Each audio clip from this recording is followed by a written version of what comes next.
ఆంధ్రప్రదేశ్ ప్రధాన ఉపాధ్యాయుల సంఘం 75వ వార్షికోత్సవ వేడుకలు కాకినాడ రెవెన్యూ భవన్లో ఘనంగా ప్రారంభమయ్యాయి.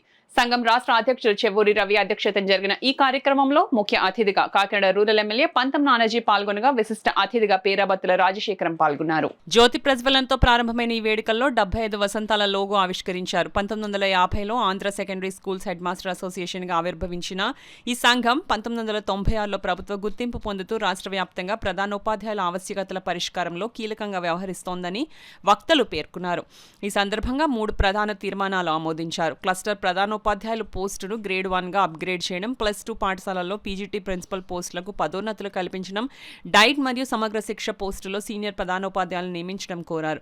కార్యక్రమంలో రాష్ట్ర జిల్లాల పదాధికారులు, నాయకులు పెద్ద ఎత్తున పాల్గొన్నారు.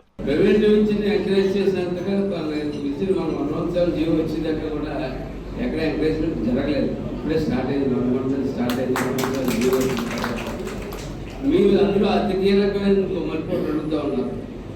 ఏదైతే మీరు ఎంబీఏలో కాకుండా ఎక్కడైతే హై స్కూల్స్, చిన్న స్కూల్స్, ప్రైమరీ స్కూల్స్ కలిసి చోట స్కూల్స్ అయ్యా దాన్ని ఒక క్లస్టర్ కింద తయారు చేయమని చెప్పి అడుగుతూ ఉన్నారు. ఆ క్లస్టర్ పరిధిలోనే నిర్ణయాల అధికారాలు, జీత నిర్ణయ అధికారాలు ఉండాలి. ఇప్పుడు దాని మీద రాష్ట్ర ప్రభుత్వం మీద పెద్దగా బడ్జెట్ ఏం పడట్లేదు. అంతా కలిపి ఒక విద్యాశాఖలో ఒక సంవత్సరానికి 12 కోట్లు పడతా ఉందని చెప్తా ఉన్నారు. చాలా ప్రధానమైన పాయింట్ అండి. ఇందులో మీ కోణం నుంచి ఆలోచించిన మేము మాకు గవర్నమెంట్ స్కూల్స్ని పైకి తీసుకొద్దామని చెప్పి లోకేష్ గారు, కళ్యాణ్ గారు కంకణం కట్టుకున్నారు. ఈ తరుణంలో ఇది చాలా అవసరమైన పాయింట్లో నాకు కనపడతా ఉంది. ఖచ్చితంగా ప్రైవేట్ స్కూల్స్కి పోటీగా వెళ్ళేటప్పుడు అక్కడికక్కడ నిర్ణయాధికారాలు తీసుకుంటా అక్కడికక్కడ మేనేజ్మెంట్ తక్కువ స్థాయికి అధికారాలు ఈజ్ చేసుకోవడం చాలా అవసరం. ఆ అవసరం ఖచ్చితంగా అవసరం. నేను రేపు 24, 25 తారీఖుల్లో నేను మంగళగిరిలో జనసేన పార్టీ గ్రీవెన్స్ సెల్ ఉంటుందని ప్రతిసారి ప్రతి ఎమ్మెల్యే 2-3 రోజులు చేయవలసి ఉంటుంది. ఆ గ్రీవెన్స్ సెల్లో నాకు మళ్ళీ అలాగే 5 సార్లు 6 సార్లు నేను ఎమ్మెల్యే అయిన తర్వాత మళ్ళీ రేపు ఎల్లుండి వచ్చిందండి. వీలైతే నేను ఉన్నప్పుడు అండి, లేకపోతే కొంచెం ఎవరో ఎమ్మెల్యే ఉంటారండి శైలేంద్రరావు తప్ప. ఆ టైంలో మీరు ఈ రిప్రజెంటేషన్ మీరు ఇచ్చినట్టయితే ఖచ్చితంగా కళ్యాణ్ గారు దాన్ని చూడడం జరుగుతుంది. మేము కూడా కళ్యాణ్ గారిని వచ్చి గ్రీవెన్స్లో వచ్చేయండి. నాకు తెలిసి 170 ఎప్పుడు ఏదో దాన్ని ఎంచుకుంటాడు, దాన్ని ఖచ్చితంగా దాన్ని సీరియస్గా తీసుకుంటాడు. దాన్ని స్టడీ అయితే కొంచెం టైం తీసుకుంటాడు అంతే తప్ప ఆయన ఒకసారి స్టడీ చేశాడంటే అది ఖచ్చితంగా కళ్యాణ్ గారు గట్టిగా పట్టుకుంటే తక్కువ ఉన్నటువంటి మనిషి. కాబట్టి దయచేసి ఈ 2 రోజుల్లో కానీ తర్వాత కానీ ఎవరు గ్రామస్థానాలు అనుకోకుండా మేము మంచి పని చేస్తున్నాం, వెహికల్ గా పెడుతున్నాం, పిల్లలకి ఉచితంగా భోజనం పెడుతున్నాం. ఎందుకు ఇవ్వాలని ఆవిడ మీద పాపం. ఎందుకంటే ఎన్ని ఒత్తులు ఉంటాయి. నేను ఎగ్జాంపుల్ చెప్తున్నాను. అన్ని ఒత్తుల్ని కూడా మనం అధికారులకి, ఇటు గ్రామస్తులకి, పిల్లలకి కూడా సమన్వయం చేసుకుంటూ ఒక విధంగా చెప్పాలంటే కట్టు మీద సాములు అంటే మీ జాబ్ కూడా దాన్ని కూడా సక్సెస్ఫుల్గా చేయాలనేదే. సమస్యలు అనేది మనకి నిరంతరం ఉంటానే ఉంటాయి. అవి ప్రభుత్వం నుంచి కొన్ని ఉంటాయి, అలాగే మన ఎడ్యుకేషన్ డిపార్ట్మెంట్ చేయవలసి ఉంటాయి. Financial, non financial. తప్పనిసరిగా రవి గారు చెప్పినట్టు ఈ 75 years జూబ్లీ ఏదైతే మన ఉందో విజయవాడలో జరుపుకునే ప్రోగ్రామ్కి లోకేష్ గారు ఆల్రెడీ మీకు మాట్లాడారు కాబట్టి ఈ త్వరలోనే మనకి సెషన్స్ కూడా మనకి డిసెంబర్లో ఉంటాయి. వింటర్ సెషన్స్ అనుకుంటాను. ఈ రోజున ఈ మధ్యకాలంలోనే మాట్లాడి మీరు తప్పనిసరిగా మీరు ప్రెసిడెంట్గా, అలాగే జనరల్ సెక్రటరీ గారితో అక్కడ ఆ ప్రాంతానికి అపాయింట్మెంట్ తీసుకుని ఖచ్చితంగా ముందు కలుద్దామంటే తప్పనిసరిగా.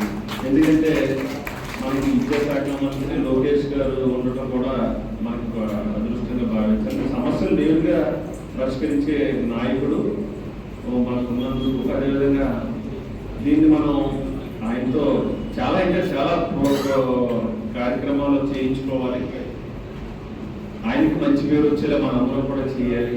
దానికి సలహాలు, సూచనలు. ఎందుకంటే విద్యాశాఖ మంత్రికి అన్నీ తెలియాలని కాదు, కింద గ్రౌండ్ నుంచి కూడా ఫీడ్బ్యాక్ తీసుకుని ఎడ్యుకేషన్ ఏదైతే ప్రభుత్వ ఈ ఎడ్యుకేషన్ ఏదైతే ఉందో దాన్ని ఎలా బలోపేతం చేయాలి, రానున్నప్పుడు ఎంత క్లిష్టంగా ఉన్నదని మీ అందరికీ తెలుసు. ఎంఈఓ గారు కూడా మాటలో చెప్పారు, ప్రభుత్వ పాఠశాలలో చదువుకున్న పిల్లలు మాత్రమే సర్వీస్గా ఆలోచిస్తారు. ఇంకా అదృష్టం ఏంటంటే, అంటే నేనైతే ఆంధ్రప్రదేశ్ ప్రధానోపాధ్యాయ సంఘానికి అధ్యక్షుడిగా ఉండడం, నేను తూర్పుగోదావరి జిల్లా వాడిని అవడం, నేను ఈ తూర్పు ఆరంభ వేడుకలు మన కాకినాడలో తూర్పుగోదావరి జిల్లాలో జరుపుకోవడానికి కాకతాళీయమైనప్పటికీ ఒక మహా అవకాశం కింద నేను భావిస్తున్నాను. ఇది నా అదృష్టం కింద భావిస్తున్నాను. ఖచ్చితంగా ఈ వ్యాలెన్స్ ప్రౌడ్ మూమెంట్ టు ఆల్. అందరికీ తూర్పుగోదావరి జిల్లాలో ఉన్న ప్రతి ప్రధానోపాధ్యాయుడు, ప్రతి మండల విద్యాశాఖ అధికారి దీన్ని చాలా గర్వంగా ఫీల్ అవ్వాలి. ఎందుకంటే ఒక సంఘం 75 సంవత్సరాల పాటు కేడర్ సంఘం, నాకు తెలిసి భారతదేశంలోనే ఓ ఏకైక కేడర్ సంఘం ఈ మన ప్రధానోపాధ్యాయ సంఘం. 75 సంవత్సరాల చరిత్ర ఉన్న ప్రధానోపాధ్యాయ సంఘం. తర్వాత ఆంధ్రప్రదేశ్ లో గుర్తింపు పొందిన ఏకైక కేడర్ సంఘం ప్రధానోపాధ్యాయ సంఘం సార్. ఆనాటి నుండి ఈనాటి వరకు ఎందరో మహానుభావులు ఈ సంఘం యొక్క అభివృద్ధికి కృషి చేయడం జరిగింది. నాటి నుంచి నేటి వరకు మనం 2022లో డిసెంబర్లో మన సంఘానికి గుర్తింపు ఇచ్చి 25 సంవత్సరాల సందర్భంగా మనం రాజమండ్రిలో నన్నయ్య యూనివర్సిటీలో అప్పుడు 25 ఇయర్స్ గుర్తింపు పొందిన తర్వాత 25 ఇయర్స్ వేడుకని చాలా గొప్పగా చేసుకోవడం జరిగింది. అప్పుడు విద్యాశాఖ మంత్రులు వీళ్ళు వచ్చారు. అదే వరవల్లో